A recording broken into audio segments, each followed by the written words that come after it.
Hello दोस्तों, good evening, नमस्कार, राम राम। एक बार फिर आप सभी का हार्दिक स्वागत है एजुकेशन बोर्ड के इस ऑनलाइन एजुकेशनल प्लेटफॉर्म पे, जहां पे हमने हरियाणा जीके के महासंग्राम को शुरू किया था और इसी में ही हम पढ़ रहे थे हरियाणा के इतिहास के स्रोत, जिसमें हमने साहित्यिक स्रोत हमारे कवर कर लिए थे। आज की क्लास में हम पुरातात्विक स्रोत को भी पूरा कर लेंगे और एक जो बोरिंग सा टॉपिक हमारा चला हुआ था आज वो पूरा हो जाएगा। और उसी के बाद में जब हम आगे बढ़ेंगे तो आगे हम हरियाणा का इतिहास और उसी में शुरू करेंगे प्राग ऐतिहासिक काल के बारे में। चलिए दोस्तों, लास्ट की क्लास में हमने कवर किया था कि अभिलेखों के बारे में पढ़ा था और मैंने आपको बताया था कि अभिलेखों का जो अध्ययन होता है, स्टडी ऑफ एपिक्स जो होती है वो क्या कहलाती है, तो वो कहलाती है एपिग्राफी। आपका मोस्ट इंपोर्टेंट क्वेश्चन बनेगा और एचएससी ने ये क्वेश्चन भी पूछा था, बताइए अभिलेखों का जो अध्ययन होता है वो क्या कहलाता है, तो वो कहलाता है एपिग्राफी। क्या कहलाता है? एपिग्राफी। अभिलेखों के बारे में हम पढ़ चुके थे, जिसमें हमारे मोस्ट इंपोर्टेंट अभिलेख थे, जिसमें टोपरा अभिलेख था जो टोपरा गांव से मिला था। दूसरा हमारा अभिलेख था बारहखड़ी लिखाई का अभिलेख जो शुद्ध से प्राप्त हुआ था। तीसरा हमने विग्रहराज चतुर्थ का अभिलेख पढ़ा था जो 3 अभिलेख थे और वो हमें कहां से मिले थे? तोपड़ा की लाट से मिले थे। और तोपड़ा की लाट कहां पर है? यमुनानगर। उसी के बाद में हमने कई और अभिलेख, जिसमें पशुपति संप्रदाय का था, बादशाह हुमायूं का अभिलेख था और हमने लास्ट में जो सबसे इंपॉर्टेंट डिस्कस किया था वो किया था ऐहोल अभिलेख के बारे में। और आप लोग जानते हो कि जो ऐहोल अभिलेख है ये हमें कर्नाटक के बीजापुर से प्राप्त हुआ था। कहां से प्राप्त हुआ था? तो बीजापुर कर्नाटक से प्राप्त हुआ था और इसके अंदर एक नदी का वर्णन आया था। तो आप लोग बताइएगा कि जो नदी है वो कौन सी थी जिसके किनारे पर 634 से 635 के बीच में एक युद्ध लड़ा गया था, जो हर्षवर्धन और पुलकेशिन द्वितीय के बीच लड़ा गया था। तो आप इस क्वेश्चन का आंसर दीजिएगा कि ऐहोल अभिलेख के अंदर किस नदी का उल्लेख मिलता है या किस नदी का नाम आया है, तो ये आप लोग हमें जो है कमेंट बॉक्स में आंसर करिएगा। चलिए आज की क्लास को कंटिन्यू करते हैं। अभिलेख हम पढ़ चुके हैं। आज की क्लास में हम बात करेंगे पुरातात्विक स्रोत में सिक्कों की और उसके बाद पढ़ेंगे मूर्तियां और लास्ट में स्मारक पढ़ेंगे और उसी के बाद में कुछ इंपॉर्टेंट डिस्कस करेंगे हम। चलिए क्लास को शुरू करते हैं सिक्कों के साथ। चलिए, हरियाणा के इतिहास के स्रोत पढ़ रहे थे और इसी में ही हम बात कर रहे थे पुरातात्विक स्रोत की। पुरातात्विक स्रोत या आर्कियोलॉजिकल सोर्सेज। और पुरातात्विक स्रोत के अंदर एक चीज जो है हमारी, जिसमें हम पढ़ चुके थे अभिलेख। किसके बारे में पढ़ चुके थे? तो हम अभिलेखों के बारे में पढ़ चुके थे। और अब हम बात करने जा रहे हैं सिक्कों के बारे में। किसके बारे में? सिक्के या मुद्राएं। देखिए, सिक्के आपके इंग्लिश में होंगे कॉइन्स। क्या बोलेंगे आप? कॉइन्स बोलेंगे जी। देखिए, सिक्कों का जो अध्ययन होता है, इनके बारे में जब भी आप अध्ययन करते हैं तो वो क्या कहलाता है? पहला क्वेश्चन हमारा यही बनेगा कि बताइए सिक्कों के अध्ययन को क्या कहा जाता है? तो सिक्कों के अध्ययन को कहा जाता है न्यूसिमेटिक्स। न्यूसिमेटिक्स। तो याद रखिए, सिक्कों का जो अध्ययन होता है वो कहलाता है न्यूस्मेटिक्स। जिस तरह अभिलेखों का अध्ययन एपिग्राफी कहलाता है, उसी प्रकार सिक्कों की जो स्टडी होगी वो न्यूस्मेटिक्स कहलाएगी। सिक्कों की अगर आप बात करें तो हरियाणा से जो हमें सिक्के प्राप्त हुए हैं उन्हीं में सबसे पहले जो इंपॉर्टेंट क्वेश्चन है वो है आहत मुद्राएं। कौन सा है? आहत मुद्राएं।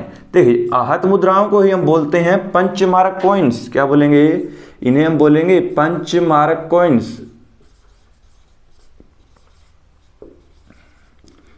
पंचमारक कॉइन्स। और इसी को ही कई बार एग्जामिनर इस तरह लिखेगा, पंचमारक कॉइन, पंचमारक सिक्के। तीनों एक ही चीज है आपकी। देखिए जी, हरियाणा में जो पंचमारक सिक्के हैं ये हमें 3 स्थानों से प्राप्त हुए हैं। कितनी जगहों से?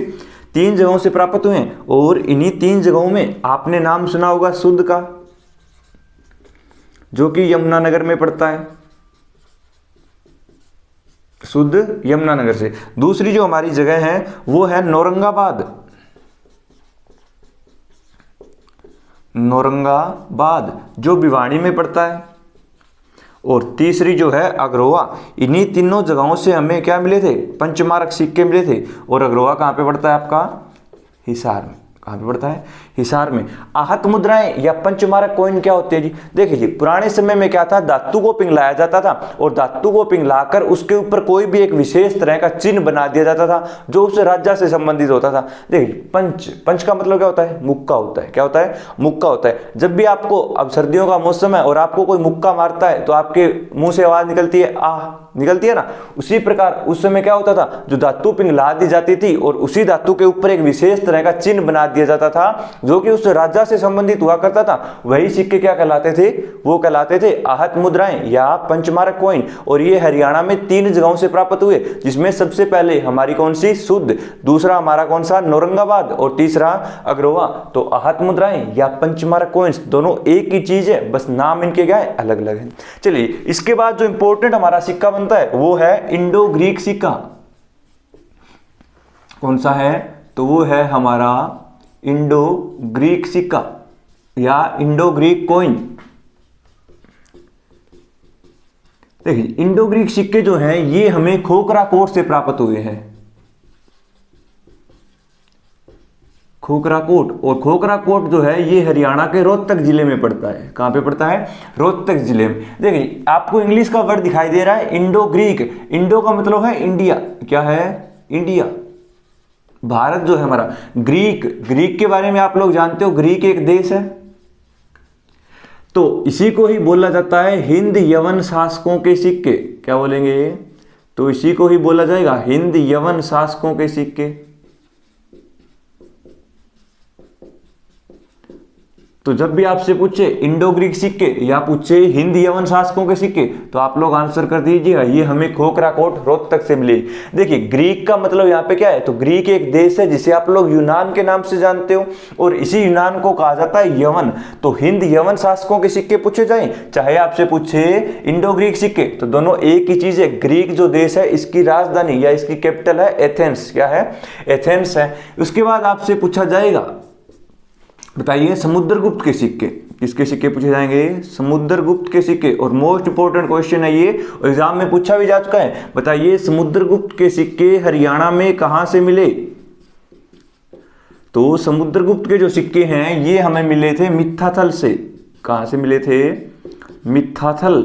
और मिथ्याथल कहां पे पड़ता है? तो ये भिवानी जिले में पड़ता है। कहां पे पड़ता है? मिथ्याथल भिवानी जिले में पड़ता है। सिंधु घाटी सभ्यता का स्थल है हमारा मिथ्याथल। और यहीं से ही एक शासक जिसका नाम था समुद्रगुप्त, और इसी समुद्रगुप्त के हमें क्या मिले? सिक्के मिले थे जी। इस सिक्कों की एक खासियत थी कि इन सिक्कों के ऊपर जो है सरस्वती माता थी। कौन थी? तो एक तरफ सरस्वती माता थी और सरस्वती माता जो है वो वीणा बजाते हुए दर्शाई गई थी। क्या करते हुए दर्शाई गई थी? तो वो वीणा बजाते हुए दर्शाई गई थी।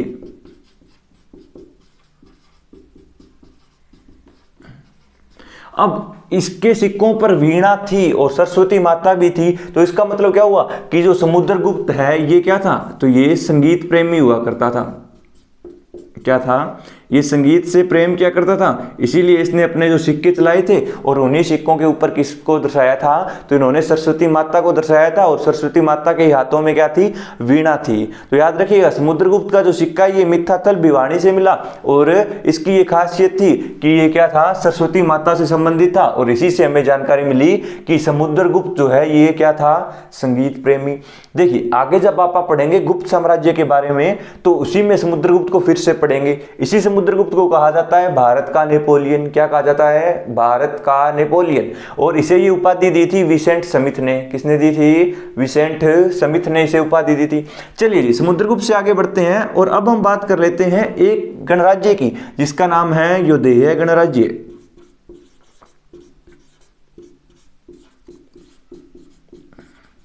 चलिए इसे यहीं पे ही करते हैं हम कवर। यौधेय गणराज्य की अगर आप बात करें तो हरियाणा जो है ये कुछ गणराज्यों में विभाजित हो गया था, जिसमें हमारा कौन सा था? कुणिद गणराज्य था, अर्जुन नायन गणराज्य था, श्रीखंड जनपद था, यौधेय गणराज्य था और अर्जुन नायन गणराज्य था। हरियाणा इन 5 भागों में विभाजित हो गया था, उन्हीं में एक हमारा था यौधेय गणराज्य। यौधेय गणराज्य जो है यह युधिष्ठिर का जो बेटा था यौधेय, उसी ने बसाया था अपने नाम पर। और इसने जो अपनी राजधानी बनाई थी वो बनाई थी प्रकृतनाग। तो इसकी राजधानी कौन सी थी? तो वो थी प्रकृतनाग। इसने अपनी राजधानी बनाया प्रकृतनाग को, और प्रकृतनाग जो है ये भिवानी जिले में पड़ता है। कौन से जिले में पड़ता है? तो भिवानी जिले में पड़ता है। और इसी प्रकृतनाग को जो है वर्तमान में किस नाम से जाना जाता है? तो इसका जो वर्तमान में नाम है वो है नौरंगाबाद। क्या नाम है इसका? नौरंगाबाद जो है इसका नया नाम है, या इसे वर्तमान में नौरंगाबाद के नाम से जाना जाता है। इस नाम से, तो इसे वर्तमान में नौरंगाबाद के। योधेय कौन था? तो योधेय जो है ये युधिष्ठिर का बेटा था। किसका बेटा था? तो ये युधिष्ठिर का बेटा था। युधिष्ठिर कौन था? तो पांडु का बड़ा बेटा था। और इसी की हमें जानकारी मिली योधेय गणराज्य की, वो मिली हमें कहां से? तो महाभारत के द्रोण पर्व से। महाभारत के द्रोण पर्व में इसका वर्णन किया गया है। तो याद रखिएगा, महाभारत के द्रोण पर्व से और पतंजलि के द्वारा लिखे गए महाभाष्य में ही हमें वर्णन मिला योधेय गणराज्य का। और इसी योधेय गणराज्य के जो हमें सिक्के हैं वो मिले थे। तो योधेय गणराज्य के सिक्के कहां से मिलेंगे? जहां पे इसकी राजधानी होगी। इसकी राजधानी थी प्रकृतनाग, लेकिन वर्तमान में जानते हैं नौरंगाबाद। तो इसके जो सिक्के मिले थे ये नौरंगाबाद से मिले थे। कहां से मिले थे? नौरंगाबाद से मिले थे। और नौरंगाबाद कहां पे है? तो भिवानी में। दूसरा पूछेगा आपसे, बताइए योधेय गणराज्य के जो सिक्के हैं इनको डालने वाले सांचे कहां से मिले? तो सिक्कों को जो डालने वाले सांचे थे ये सांचे हमें मिले थे खोखरा कोट से। कहां से मिले थे? खोखरा कोट रोहतक से मिले थे। खोखरा कोट कहां पे हमारा? तो रोहतक में। तो यहीं से ही हमें क्या मिले थे? तो यहीं से हमें योधेय गणराज्य के सांचे मिले थे। क्या मिले थे?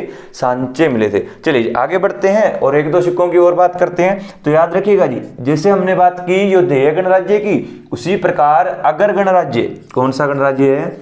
अगर गणराज्य। और इसी अगर गणराज्य के जो सिक्के मिले हमें वो हरियाणा में अग्रोहा से मिले। कहां से मिले? अग्रोहा से मिले। और अगर गणराज्य जो है जिसे कहा जाता है कि ये महाराजा अग्रसेन की राजधानी हुआ करती थी। क्या हुआ करती थी? तो ये महाराजा अग्रसेन की राजधानी थी। और जो अग्रोहा है ये भी किसने बसाया था? तो ये महाराजा अग्रसेन ने बसाया था। चलिए जी, उसके बाद अगर आप बात करें तो याद रखिए कुनिंदों के सिक्के। किसके सिक्के? कुनिंदों के सिक्के। कुनिंद भी गणराज्य था और इसी कुनिंदों के सिक्के जो है ये हमें करनाल से, कहां से? करनाल से, सुध से, जगाधरी से और बूढ़िया से मिले थे। कहां से मिले थे? बूढ़िया। देखिए जी, करनाल के बारे में आप लोग जानते हो, सुध, जगाधरी और बूढ़िया ये तीनों के तीनों जो है ये हरियाणा के यमुनानगर में पड़ते हैं।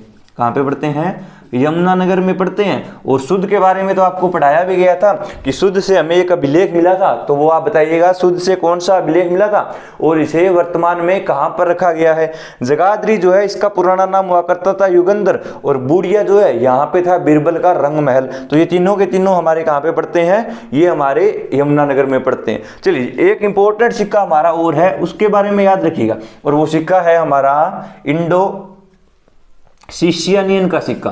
कौन सा है? तो वो है इंडो सिसियानियन का सिक्का। इंडो सिसियानियन का सिक्का।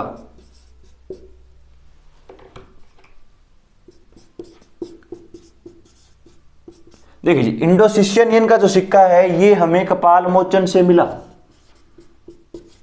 कहां से मिला? कपाल मोचन से। और कपाल मोचन मैंने कल भी बताया था कहां पे है? यमुनानगर में है। और यहां से जो इंडो सिसियानियन का सिक्का मिला था इसकी एक खास बात थी कि ये धातु से बना हुआ सिक्का था। किससे बना हुआ था? धातु से। और वो धातु भी कौन सी थी? तो यह सिक्का जो था वो चांदी से बना हुआ था। किससे बना हुआ था? चांदी से। और इसी के साथ साथ आपसे पूछा जाएगा, बताइए हरियाणा में मिट्टी की मोहरें कहां से मिली? मिट्टी की मोहरें। और मिट्टी की जो मोहरें हैं ये हमें दौलतपुर से मिली। कहां से मिली? दौलतपुर। और दौलतपुर जो है ये पड़ता है कुरुक्षेत्र जिले में। कहां पे पड़ेगा? कुरुक्षेत्र जिले में। इसी के साथ साथ आपसे पूछा जाएगा हर्ष की ताम्र मुद्राएं। किसकी? तो हर्ष की ताम्र मुद्राएं। ताम्र होता है तांबा। तो हर्षवर्धन जिसका हमने उल्लेख पढ़ा था हर्षचरित में, और इसी हर्ष की ताम्र मुद्राएं जो है ये हमें मिली थी सोनीपत से। कहाँ से मिली थी? सोनीपत से। और दूसरी जगह थी नालंदा। तो सोनीपत तो हरियाणा में पड़ता है, लेकिन जो नालंदा है ये कहाँ पे है? तो ये बिहार में है। कहाँ पे है? बिहार में। नालंदा से हमें क्यों मिली थी उसके बारे में आप आगे डिस्कस करेंगे। देखिए जी, तो हर्ष की ताम्र मुद्राएं सोनीपत और नालंदा से, मिट्टी की मोहरें दौलतपुर से। कहाँ से मिली? दौलतपुर से। ये वो हमारे इंपॉर्टेंट सिक्के हैं जो हमें हरियाणा से प्राप्त हुए, तो इनका फटाफट स्क्रीनशॉट ले लीजिए। अभी हम बात करेंगे साथ के साथ मूर्तियों की। हरियाणा में हमें जितनी भी मूर्तियां प्राप्त हुई उनके बारे में हम बात करते हैं। फटाफट आप लोग स्क्रीनशॉट लीजिए, ले लीजिए फटाफट स्क्रीनशॉट। फिर हम बात करते हैं मूर्तियों की।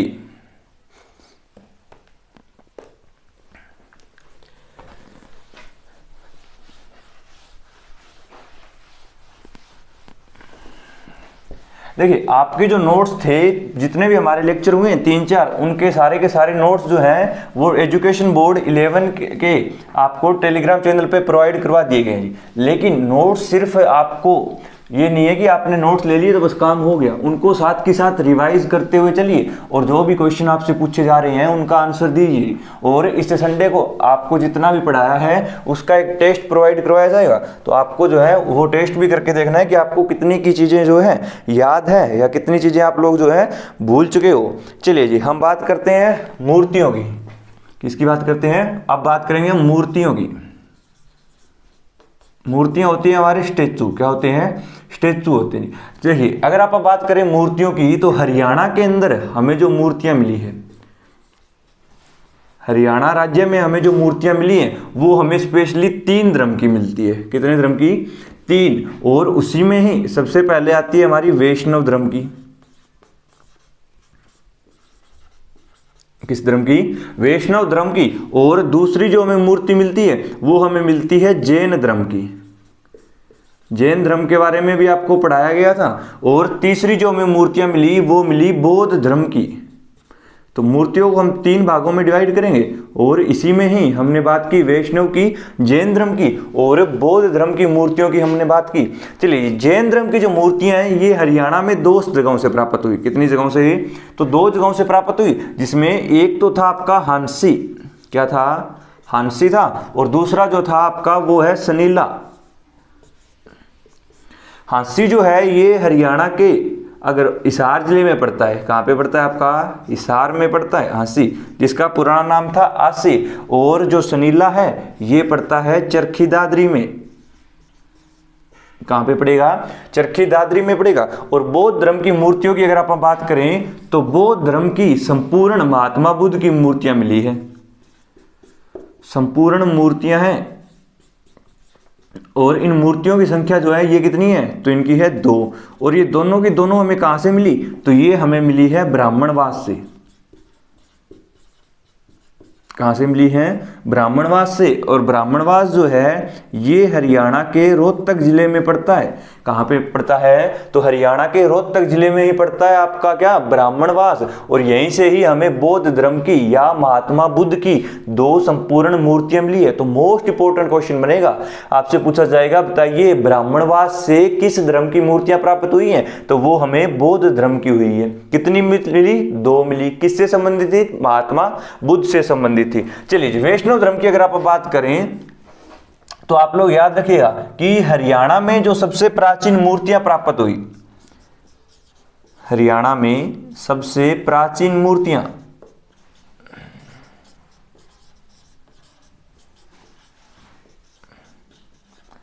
हरियाणा में जो हमें सबसे प्राचीन मूर्तियां प्राप्त हुई, ये प्राप्त हुई हमें जिस देवी देवता की, उसका नाम था यक्ष यक्षिणी। क्या नाम था? यक्ष यक्षिणियों की मूर्ति।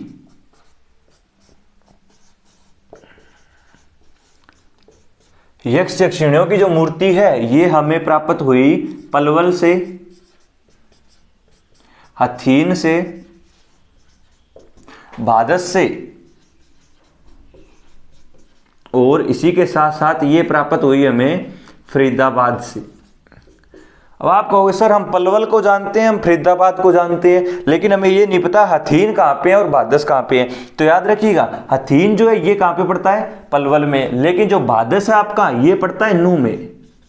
कहाँ पे पड़ता है, नू या मेवात में पड़ता है भादस, और ये है आपका फरीदाबाद। तो इसी जगह से हमें यक्ष यक्षिणियों की मूर्तियां प्राप्त हुई। अगर आपने छठी क्लास में एनसीईआरटी पढ़ी है और एनसीईआरटी में हिस्ट्री पढ़ी है, तो आप लोग जो पहला ही पार्ट पढ़ते हो कब कहाँ और कैसे, 6th क्लास की हिस्ट्री के अंदर हमारे अतीत भाग 1, तो उसके अंदर आपने देखी होगी मूर्तियां या नाम सुना होगा यक्ष यक्षिणियों की मूर्तियां, तो उसी के अंदर आप देख लीजिए उनकी फोटो दिखाई गई है।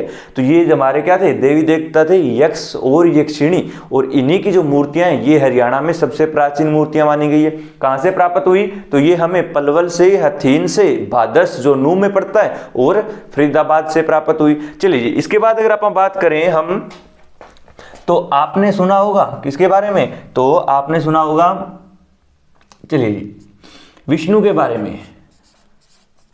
किसके बारे में सुना होगा, विष्णु की मूर्ति या भगवान विष्णु की मूर्ति। देखिए जी, अगर आपसे पूछा जाए विष्णु की मूर्ति कहां से मिली है, तो आप आंसर करेंगे मोहनबाड़ी झज्जर से। कहां से, मोहनबाड़ी झज्जर से आंसर करेंगे। लेकिन आपसे पूछा जाए शेष सैया पर लेटे, इस पर लेटे, शेष सैया पर, शेष सैया पर लेटे भगवान विष्णु की मूर्ति, तो शेष सैया पर लेटे भगवान विष्णु की जो मूर्ति हमें मिली है वो कहां से मिली है, तो ये हमें मिली है फिजिलपुर। और फिजिलपुर जो है ये कहां पे पड़ता है, तो ये हरियाणा के सोनीपत जिले में पड़ता है। दो चीजें हैं, दोनों अलग अलग है। एक तो आपसे सीधा पूछा जाएगा बताइए भगवान विष्णु की मूर्ति कहां से मिली, तो आप आंसर कर देंगे मोहनबाड़ी।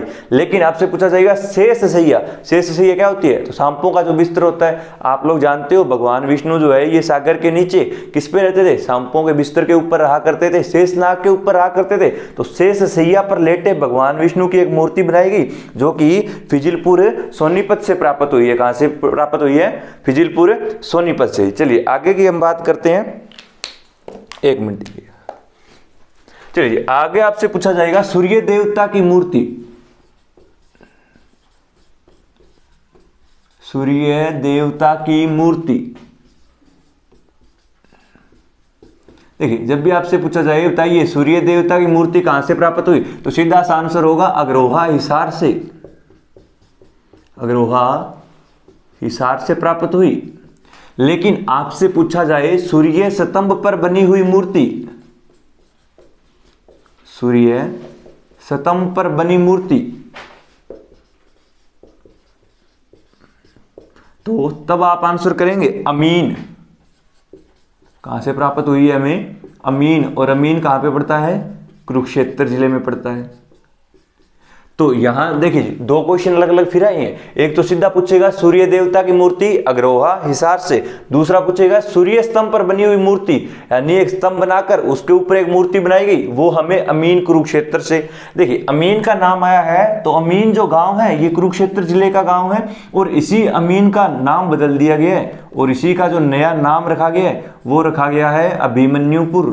क्या रखा गया है, तो वो रखा गया है अभिमन्युपुर। और अभिमन्युपुर इसका नाम इसलिए रखा गया क्योंकि इसी अमीन गांव के अंदर, इसी अमीन गांव के अंदर चक्रव्यूह के दौरान कौन मारा गया था, अभिमन्यु मारा गया था। चक्रव्यूह के दौरान अभिमन्यु की मृत्यु हुई थी, यहाँ पे अभिमन्यु की क्या हुई थी, मृत्यु हुई थी। तो मोस्ट इंपोर्टेंट क्वेश्चन एक और बनेगा, बताइए अमीन का वर्तमान में नाम क्या रखा गया है, अभिमन्युपुर रखा गया है। चक्रव्यूह के दौरान जो अभिमन्यु था, जो अर्जुन का बेटा, वो कहां पर मारा गया, अमीन गांव में मारा गया। अमीन गांव कहां पे पड़ता है, कुरुक्षेत्र में पड़ता है। और अमीन गांव से हमें क्या मिली, तो अमीन गांव से हमें मिली सूर्य स्तंभ पर बनी हुई मूर्ति। क्या मिली, सूर्य स्तंभ पर बनी हुई मूर्ति प्राप्त हुई थी हमारी। चलिए उसके बाद अगर आप बात करें तो आपसे पूछा जाएगा यज्ञ की मूर्तियां, कौन सी मूर्तियां, यज्ञ की मूर्तियां। और यज्ञ करते हुए ब्राह्मणों की कुछ मूर्तियां मिली जो हमें मिली पलवल से। कहां से मिली, पलवल से। चलिए जी उसके बाद आपसे पूछा जाएगा बलराम की मूर्ति, किसकी मूर्ति, बलराम की मूर्ति। और बलराम की जो मूर्ति है ये हमें मिली थी कहाँ से, तो ये हमें मिली थी किलोई से। किलोई कहाँ पे पड़ता है, तो ये तो रोहतक में है। कहाँ पे है, रोहतक में है। और आप लोग जानते हो इसी किलोई से ही आपका एक एमएलए है जिसका नाम है भूपेंद्र सिंह हुड्डा, जो कि कांग्रेस पार्टी से हैं और वर्तमान में वो 14वीं विधानसभा के क्या है, विपक्ष के नेता है। क्या है, विपक्ष के नेता है। उसके बाद आपसे पूछा जाएगा 2 शिखर युक्त मंदिर, 2 शिखर युक्त मंदिर कहां से प्राप्त हुए हैं। देखिए अभी तक हमने सिर्फ मूर्तियों की बात की, लेकिन यहाँ पे क्वेश्चन आ गया 2 शिखर युक्त मंदिर हमें कहां से प्राप्त हुए हैं, तो ये हमें प्राप्त हुए हैं कलायत से। कहां से, कलायत से। और कलायत कहां पे पड़ता है आपका, कैथल में। कहां पे है, कैथल में। तो ये हमारी वो इंपॉर्टेंट मूर्तियां हैं जो एग्जामिनर बार बार आपसे पूछता है, जिसमें हमने जैन धर्म की, बौद्ध धर्म की और वैष्णव धर्म की हमने बात कर ली। अभी हम बात करेंगे स्मारक के बारे में कि हरियाणा से कुछ स्मारक भी प्राप्त हुए हैं जो कि हमें प्राचीन इतिहास की जानकारी देते हैं। फटाफट स्क्रीनशॉट लीजिए, फिर हम बात करते हैं किसकी, तो फिर हम बात करते हैं स्मारकों की। चलिए मार लिया होगा स्क्रीनशॉट आपने।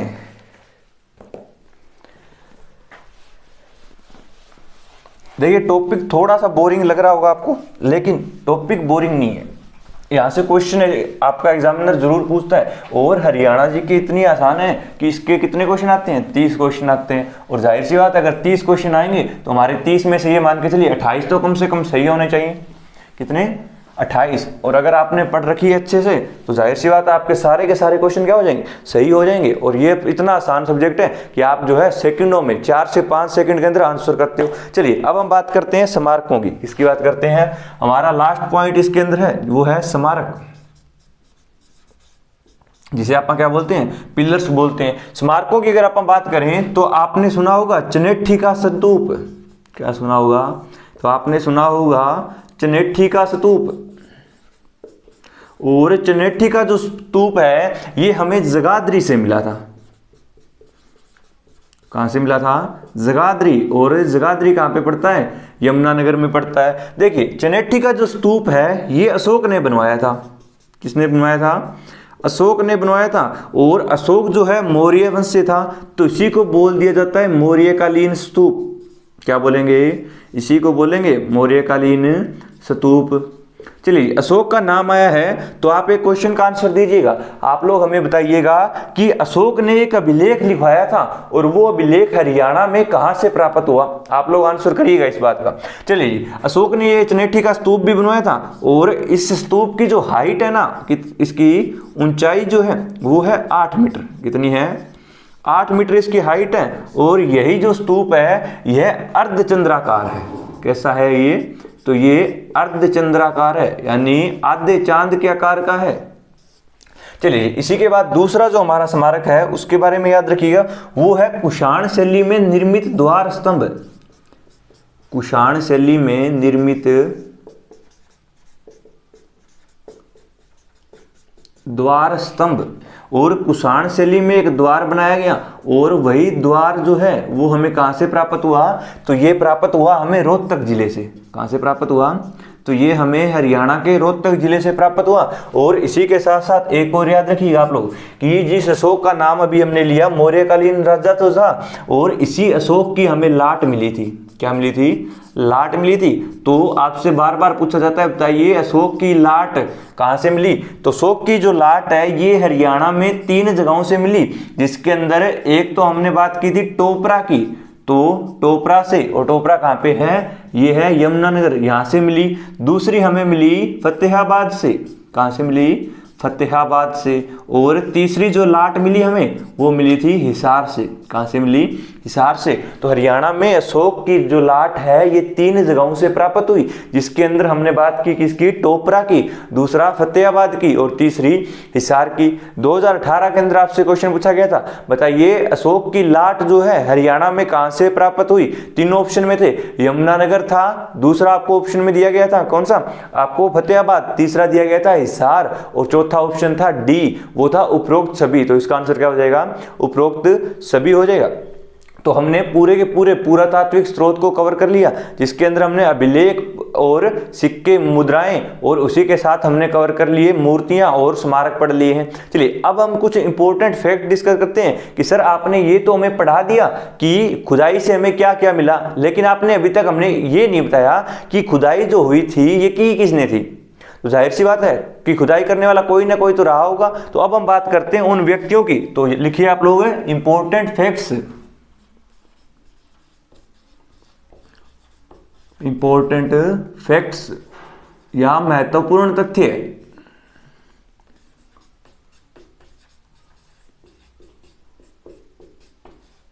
चलिए महत्वपूर्ण तथ्यों की हम बात कर लेते हैं, और इन्हीं महत्वपूर्ण तथ्यों में याद रखिएगा आप लोग कि एक व्यक्ति था 1933-34 की ये बात है। 1933-34 में एक व्यक्ति था जिसका नाम था H.L. श्रीवास्तव। H.L. श्रीवास्तव नाम था, और इसी H.L. श्रीवास्तव के द्वारा हरियाणा में थेह पोल्लर की खुदाई की गई थी। किसकी खुदाई की गई? थेह पोल्लर की खुदाई की गई थी। और जब उसने थेह पोल्लर की खुदाई की तो आपसे 2 क्वेश्चन पूछे जाएंगे। और अभी जो 2021 जनवरी 2021 में जो ग्राम सीयू का पेपर होने के बाद में कैंसिल हुआ था, उसमें क्वेश्चन पूछा गया था, बताइए थेह पोल्लर हरियाणा के किस जिले में पड़ता है। जो जनवरी 2021 में ग्राम सीयू का पेपर हुआ था, या जिस किसी ने भी दिया होगा तो उसे पता है कि यहां से एक क्वेश्चन बना था कि थेह पोल्लर जो है ये हरियाणा के किस जिले में पड़ता है। तो याद रखिएगा ये जो थेह पोल्लर है ये हरियाणा के कैथल जिले में पड़ता है। कहां पे पड़ता है? कैथल जिले में। अगर थेह पोल्लर से उसने ये क्वेश्चन पूछ लिया कि कहां पे पड़ता है, तो कैथल में, तो वो आपसे पूछेगा किस नदी के किनारे पड़ता है, तो ये सरस्वती नदी के किनारे पड़ता है। कौन सी नदी के किनारे? तो ये सरस्वती नदी के किनारे पड़ता है। और जब H.L. श्रीवास्तव ने यहाँ की खुदाई की या यहाँ का उत्खनन कार्य किया, तो खुदाई के दौरान उसे भी कुछ सिक्के प्राप्त हुए। क्या प्राप्त हुए? कुछ सिक्के प्राप्त हुए। और वो सिक्के जो थे ये 2 वंश से संबंधित थे, जिसमें एक तो थे ये कुषाणों के सिक्के। किसके सिक्के थे? कुषाणों के सिक्के थे। और दूसरे जो सिक्के प्राप्त हुए ये यौधेय गणराज्य के सिक्के थे। किसके सिक्के थे? तो ये यौधेय गणराज्य के सिक्के थे। तो याद रखिएगा जी, यहां से भी क्वेश्चन पूछा जा सकता है कि थेह पोल्लर की खुदाई के दौरान हमें क्या मिला, तो हमें यहां से सिक्के मिले। किसके मिले? कुषाणों के मिले। और किसके? तो ये यौधेय गणराज्य के सिक्के थे। यौधेय गणराज्य के बारे में आपको पढ़ाया भी गया था, अभी हमने कवर किया था। चलिए उसके बाद आप लोग याद रखिएगा प्रोफेसर B.B. लाल के बारे में। किसके बारे में? Professor B.B. लाल। और प्रोफेसर B.B. लाल जो है इन्होंने कुरुक्षेत्र की खुदाई की थी। कहाँ की खुदाई की थी? तो सर इन्होंने तो कुरुक्षेत्र की खुदाई की। और कुरुक्षेत्र में भी कहाँ की? तो इन्होंने कुरुक्षेत्र में अमीन गांव की थी। किसकी की थी? अमीन गांव की। दूसरा सर इन्होंने खुदाई की थी थानेसर की, जिसका पुराना नाम था स्थानेश्वर। सर इन्होंने खुदाई की थी पेहोवा की। कहाँ की खुदाई की थी? तो इन्होंने खुदाई की थी पेहोवा की। और पेहोवा के बारे में मैंने बताया था कि इसी का पुराना नाम था पृथुदक। क्या नाम था? पृथुदक। और यहीं से आपको एक अभिलेख भी पढ़ाया था जो राजा मिहिर भोज का अभिलेख था। और इसी पेहोवा में किसका व्यापार होता था? तो यहीं पे ही व्यापार होता था घोड़ों का। किसका व्यापार होता था? घोड़ों का व्यापार होता था, हॉर्स का ट्रेड हुआ करता था। और इसी पेहोवा को आज आप जानते हैं किस नाम से? तो इसी को ही कहा जाता है हरियाणा का गया। हरियाणा का गया। गया का मतलब ये नहीं होता कि वो गया। हरियाणा का मतलब, गया का मतलब क्या है? आपने स्थान सुना होगा बोध गया का, जहां पे महात्मा बुद्ध को क्या हुआ था? ज्ञान दिया था उन्होंने। तो ये हरियाणा का गया है, पेहोवा को कहा जाता है, ये इसका उपनाम है। चलिए प्रोफेसर B.B. लाल ने कुरुक्षेत्र की खुदाई कर दी। उसी के बाद में पंजाब विश्वविद्यालय के द्वारा खुदाई की गई। किसके द्वारा? पंजाब विश्वविद्यालय के द्वारा। और पंजाब विश्वविद्यालय के ये एक प्रोफेसर है जिसका नाम था डॉक्टर सूरजभान। और इन्होंने हरियाणा के अंदर खुदाई की थी 3 जगहों की। कितनी जगहों की?